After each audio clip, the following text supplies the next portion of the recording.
Ladies and gentlemen, boys and girls, welcome back to the channel. It is Monday. Happy new start to your week.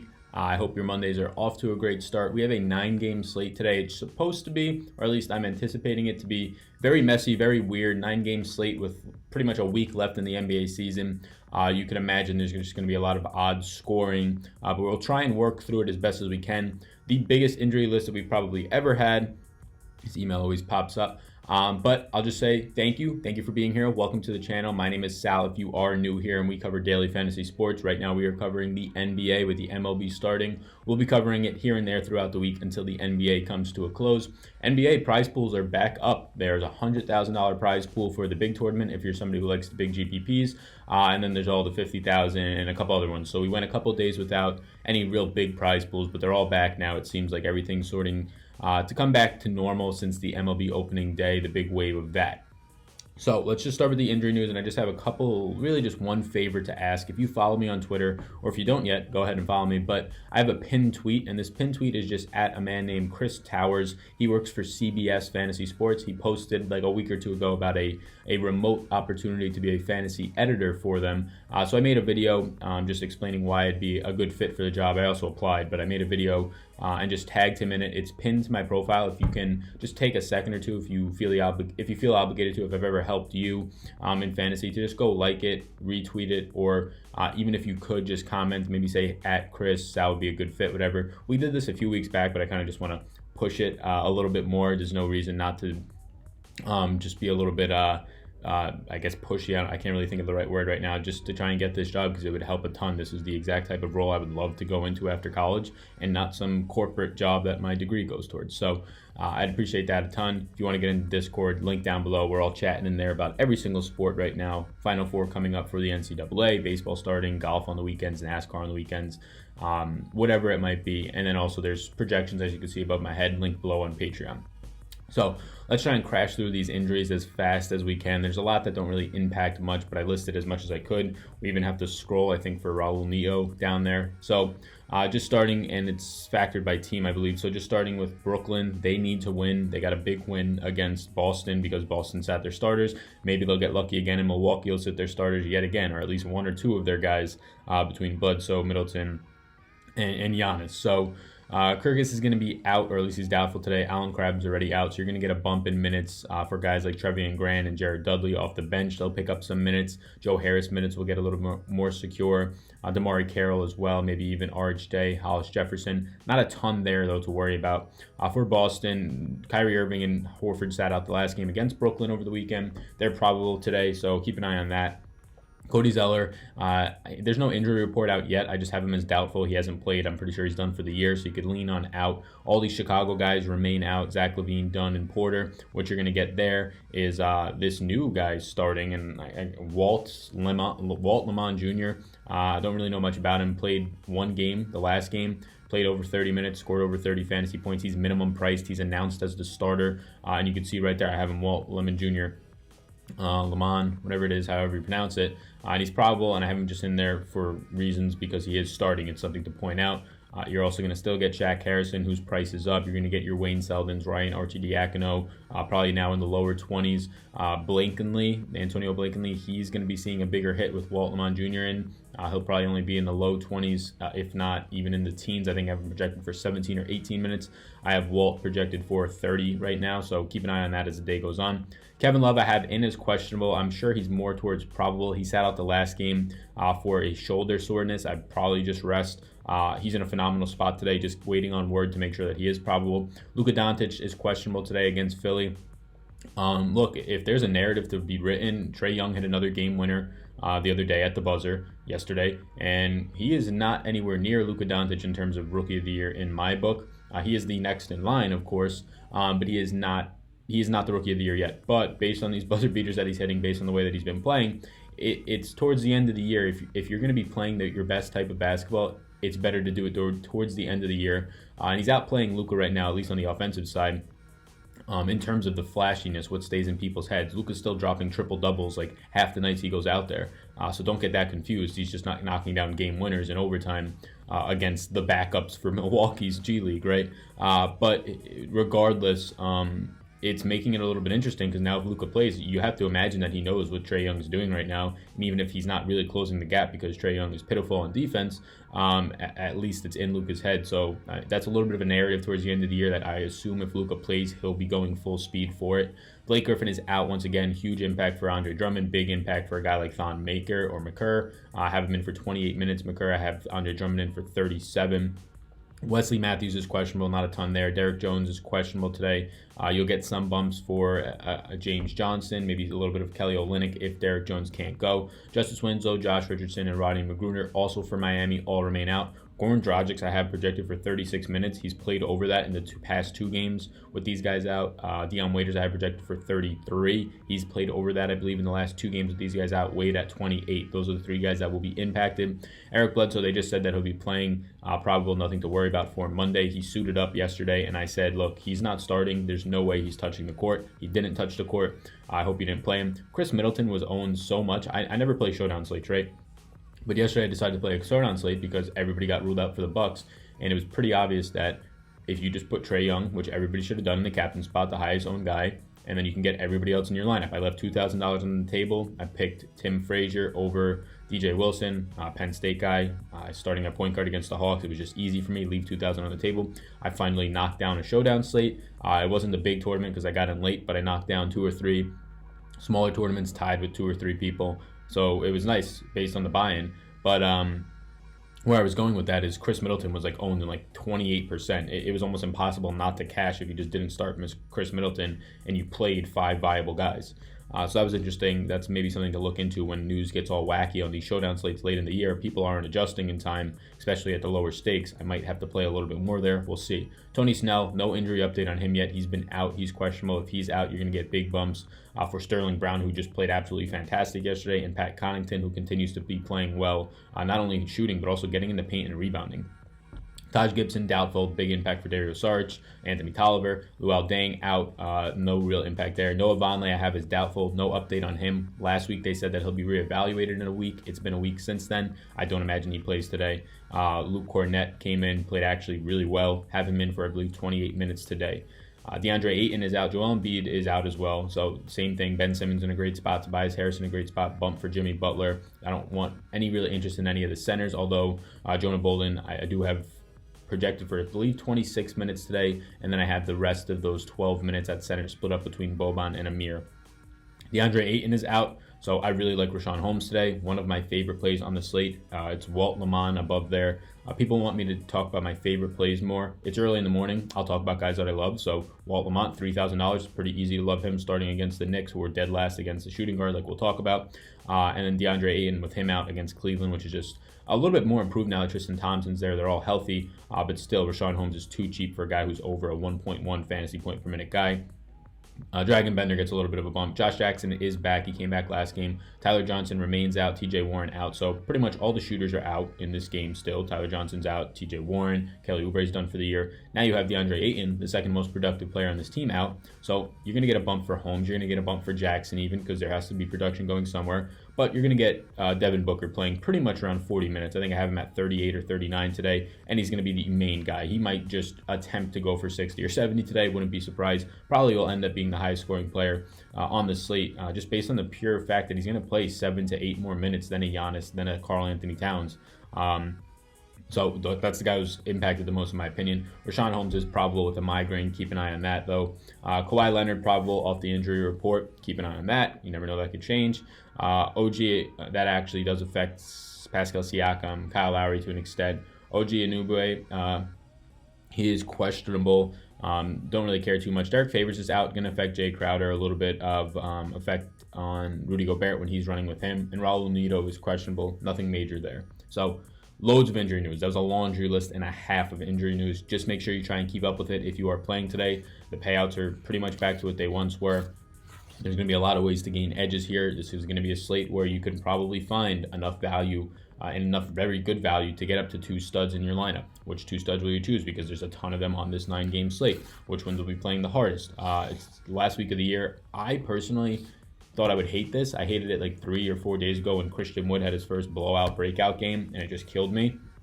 But I've been enjoying it.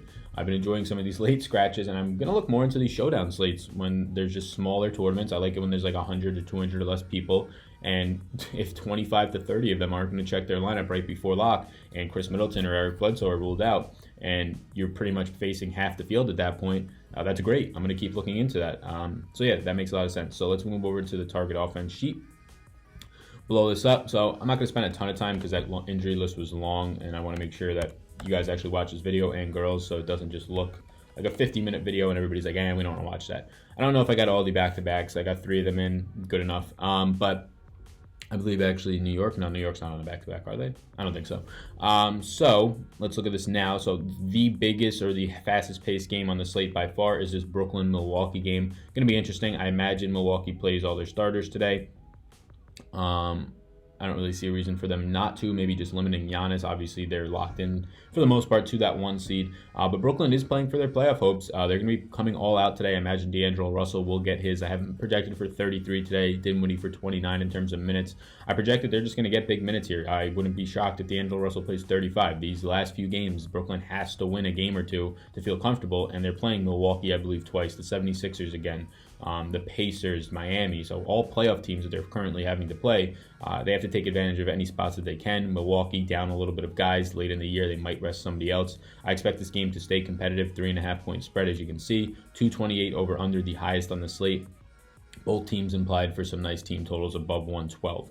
So just starting with Brooklyn here. Look, there's not a ton on Brooklyn that I like really outside. And look, Kirkus and things like that, they'll open up some more value. But on a slate where there's 9 games and we already have insane built-in value with Walt, Lamont, and just some other players like Rashawn Holmes and wherever else you want to go, I don't really feel the need to touch these Brooklyn kind of just fringe plays such as DeMarre Carroll, such as Joe Harris, that most of the times they'll go for 20 or less points, but they have the 30-point upside. I'd rather get the value that I feel built in for close to 30 points at even cheaper prices. So for Brooklyn, for me, it's D'Angelo Russell or nothing. In my opinion, he's a good tournament play, but I'm not sure I get there too much because I want to pay up for Devin Booker. I want to pay up for a Damian Lillard without CJ McCollum, Yusuf Nurkic still, or even a Giannis, or even a Karl-Anthony Towns. I don't want to float in that upper mid-range to D'Angelo Russell, who's playing phenomenal and can go for 60 points today if this game stays competitive. But I'd much rather take my chances with somebody else, especially since there's so much value to get up to the studs.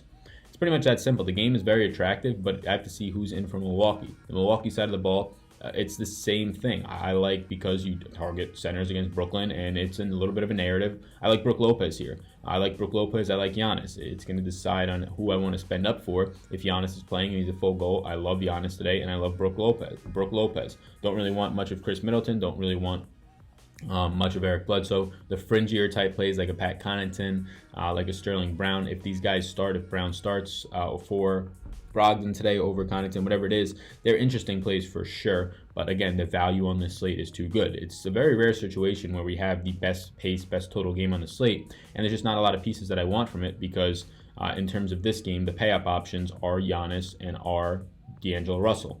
Giannis I'm definitely interested in. D'Angelo Russell, I'd rather find paying up for guards or go down to the middle range tier, at least right now. So interesting for sure, something to look into. I think Brook Lopez overall from this game, factoring in price, is the guy I'm most interested in. Brooklyn versus centers is a real thing, and it has been for years now.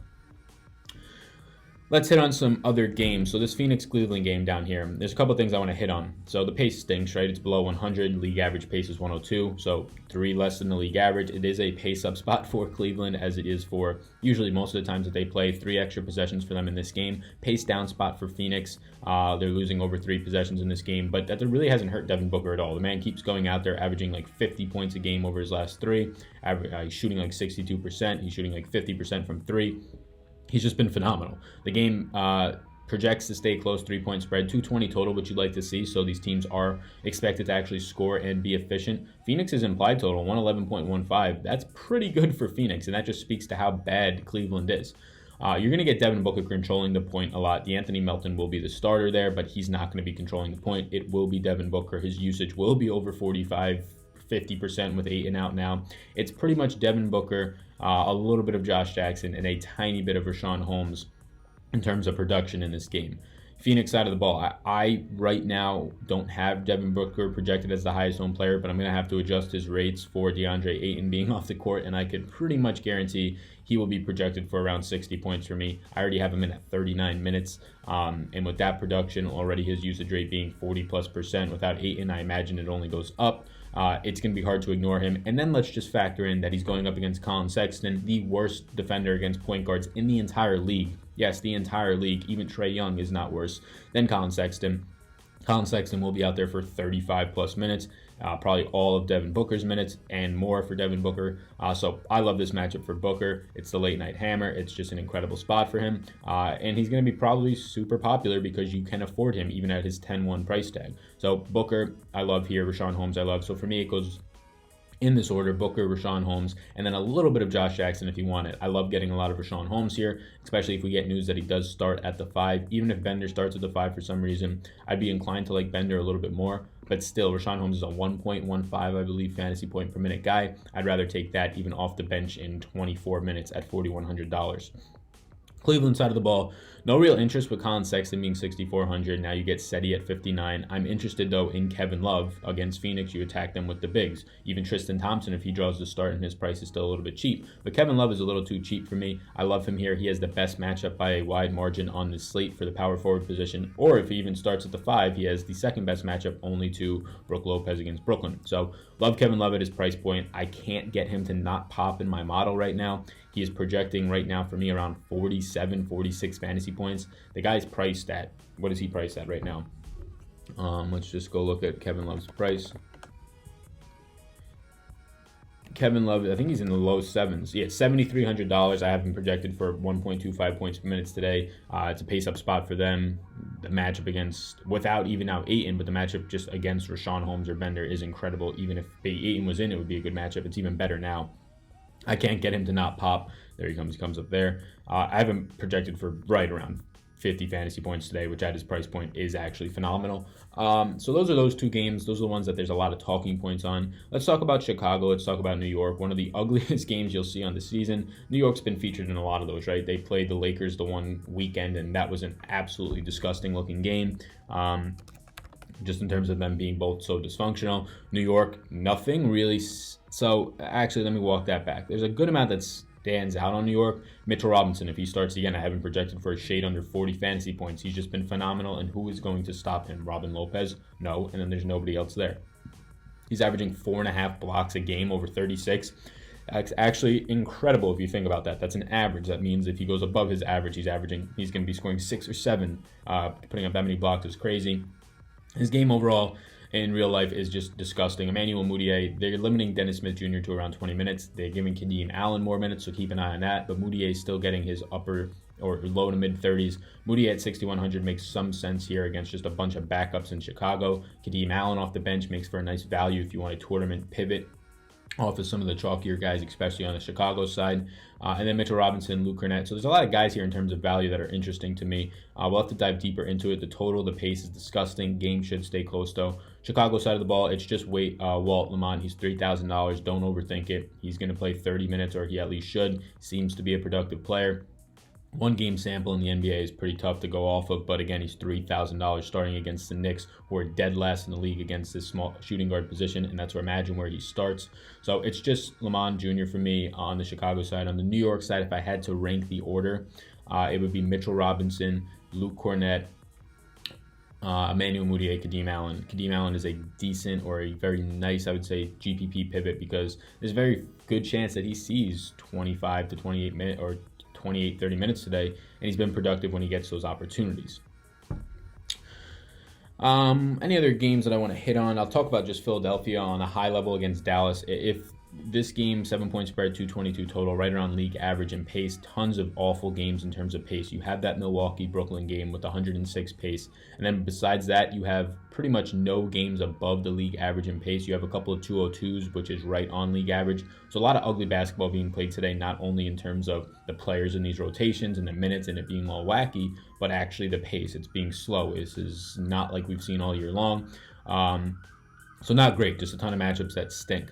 Dallas versus Philadelphia, the second highest paced game on the slate, pretty much at league average, 222 total. Philadelphia has 114.5 implied total, tied for second highest on the slate, only behind Milwaukee. So yeah, there's things I like here. Ben Simmons is underpriced. Tobias Harris is underpriced. I have both these guys playing 37 minutes today without Joel Embiid. Jonah Bolden is an interesting play. He has power forward eligibility. He played very well in the last game.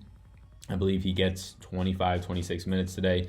And against Dallas and against pretty much Dwight Powell, nothing other scary in the 5 on the 4. No bigs really for Dallas that intimidate me. I think it's fine to go to it. There's a ton of value on this slate, like we mentioned.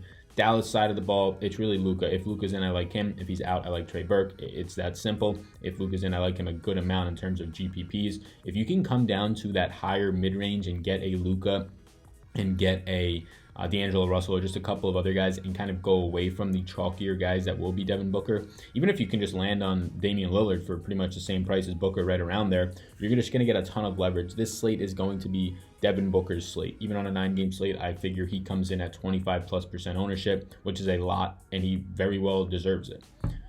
You guys can look at the rest of this and just kind of ask me any questions you want in the Discord. It'll be posted in the Discord and also probably on Twitter. So early interests now, and I talked about most of them, if not all of them, just quickly highlight over them and then get this video up. So Lamont Jr., don't overthink it. Like I said, $3,000. He's only played in 1 game, but I have him at almost 10xing today as a projection. He's projected for around 27, 28 fantasy points for me at $3,000. That's pretty damn good. Actually, I believe he's over 28 fantasy points. His value comes in at 9.65. That's pretty damn good. Don't overthink it. New York is a dream matchup for the shooting guard position.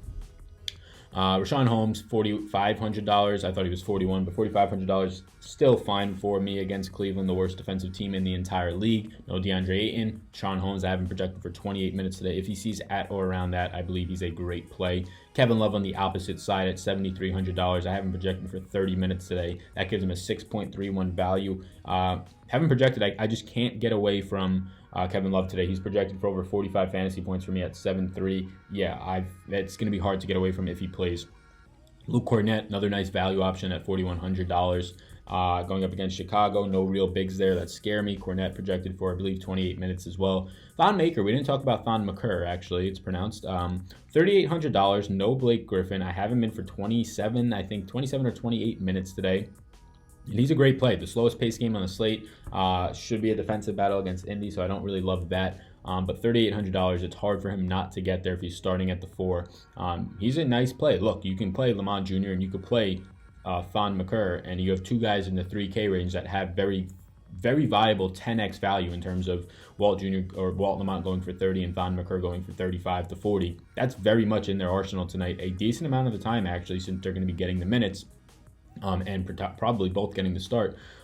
You can then pay up for a lot of guys. Jay Crowder, there's no Derek Favors today. I imagine Jay Crowder draws the start here. I have him projected for 32 minutes. I see a lot of other people projecting him still for his normal minutes, like 28, 29. So I don't know if they have somebody else filling in for Favors there. I'll have to look into it. Mitchell Robinson's price is now up to $6,300. It's similar in the same range around Enes Kanter at $6,600. I'd rather have Mitchell Robinson if he's starting. Devin Booker, hard not to have interest in him here. I believe he'll be the highest scoring or highest owned and probably highest projected player on this entire slate against Cleveland. Look, it's a dream matchup. The game should stay competitive. His top 4 players on his team in terms of production are all out. Kelly Oubre, TJ Warren, now DeAndre Ayton's out. It's going to be all him, and he's going to be playing big minutes. This guy's going out there trying to score 50+ points. I imagine he gets that tonight. Or I imagine a lot of the times he gets that tonight. Tobias Harris, $7,400. He's fine with no Joel Embiid tonight. Might play some 5 minutes as well. Rudy Gobert continues to be underpriced, but $8,200 is a hard price to get to on a slate like this when he's only center eligible. But again, he's still underpriced. Emmanuel Mudiay, $6,100. Another one of these Knicks who becomes a nice value play. Especially if you kind of just land on him, not somebody I'm prioritizing. Luka, in terms of tournaments, if he plays today, I think that he's a guy that I'm going to be trying to play a little bit of. Single entries, I think he'll be lower owned than he should, just because people are going to be paying up and kind of avoiding the 8K range. I imagine there's going to be a lot of $3,000 with Lemon Jr., $3,000 to $4,500, $4,800 players in lineups, and then you're going to get a lot of 9K and above or 9,500 and above players. This is a slate where you're going to see Devin Booker being owned with Giannis and things like that, which makes a ton of sense. Karl-Anthony Towns or Devin Booker or Karl-Anthony Towns. He's in a nice spot against Enes Kanter. If you're doing your own projections, make sure to adjust Portland's defensive rating against centers because Yusuf Nurkic, who's a great defender, is not there. You now have Enes Kanter, who is a far from great defender. Adjust those rates. It makes Karl-Anthony Towns pop and look even better. Having projected for upper 50s today at 10-4. You have to like that. Ben Simmons, small forward eligibility. I love this. You can pretty much build anywhere you want and still fit Ben Simmons in at 9K. Believe he's too cheap. Haven't projected for, I believe right now, 48 fantasy points. Andre Drummond, 9,700. Like I said, round of applause. Draftkings. Price is finally up. Been saying for the past month and a half he's a 10K player. It only took Blake Griffin being out for them to realize that his 60 points were more frequent than they're actually pricing him for. $9,700 against Indy. Not the greatest of matchups. But there's no Blake Griffin. He's going to be playing 30. I've been projected for 37 minutes today at 1.45 fantasy points per minute. He's projected for over 50 points for me. You could play him and feel absolutely fine. But now that his price is up, I think I'd rather pay an extra $700 and get Towns since we have the value. Kanter at 6,600. Look, I'm not thrilled to play Enes Kanter here, but it was nice to see him getting the full run, 34 minutes. Collins got pulled back below 20. I believe in the last game, so yeah, Kanter's on the radar, at least for me. Like I said, I'd probably rather play Mitchell Robinson if he draws a start. Vooch, $9,100, price coming up a little bit after dip below 9K for a couple of games. Probably shouldn't have. Tough matchup, though, against Toronto, but it's important to note he'll be playing 34 minutes as Orlando fights for a playoff spot. So, I was asked to kind of talk about my angle for like the games or just an angle, and it was a good point. Like, what is your big angle for today in terms of, like, yesterday I said, if this game stays close, Kemba's going to have to go off against Golden State or whoever it was. So if you stack that and it just happens to stay close, you probably win all the money in some smaller tournaments, even place high, if not win some big tournaments. So in terms of today, that's going to be Luka for me. The angle is that it's a 7-point spread. If he plays today, Philadelphia with no Joel Embiid, there's a very good chance this game stays closer than 7 points late. And if it does, it's probably because Luka Doncic is close to, or he has dropped a triple-double and is scoring over 60 fantasy points at $8,700. You take that. Now, if you're going to be playing Luka Doncic, you should be getting guys on the other side. I prefer Ben Simmons over everybody on the Philadelphia side, and then Tobias Harris, and then Jimmy Butler. So, actually, it'd probably go Ben Simmons, Tobias Harris, Bolden, Jimmy Butler, if I actually factor in price. So go in and get 2 to 3 Philly guys and take Luka Doncic if you want a game stack on a 9-game slate. I don't really love that or advocate for it when there's so much other value out there. But in terms of just the game staying close, Luka Doncic is one of the most underpriced guys on the slate for what his ceiling is. His ceiling is very easily, since he has triple-double upside, in the mid-60s. It's not hard for him to get there. He does it one every 5 or 6 games, this guy, since he's gotten on a roll since like the second or third month, pretty much since the trade deadline when they shipped out DeAndre and Dennis Smith Jr. so that he has the full run.